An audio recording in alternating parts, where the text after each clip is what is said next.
Түлкү менен карышкыр. Бир күнү түлкү куйругун булактатып, тилин салаңдатып келе жатып, жалгыз аяк жолдун таманында жаткан койдун куйругун көрүп кубанып кетти. Аны тегерене карап, салып койгон капканды көрдү да, шилекейин чубуртуп эмне кылаарын билбей туруп калды. Аңгыча келип жортуп карышкыр келди. Түлкү ага жагалданып: «Каке, келиңиз, куйруктан көп чеп коюп май кекирип турам. Тигини сизге деп алып койдум эле», деди. Алдында капкан болбосун деп шектенген карышкыр анчалык көңүлсүнбөй, тигиге мыкчыя тигилди. «Кээде ушинтип кекирейип каласыз.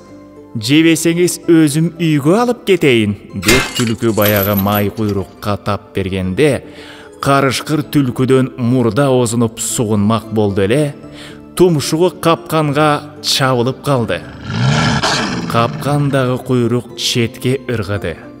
Түлкү аны илип алды да, жат бөрү аке жабышып, капкан менен кабышып, эртең-эрте ушерден ээси менен табышып, деп шаттанып ырдап, желе жортоо жүрүп кетти.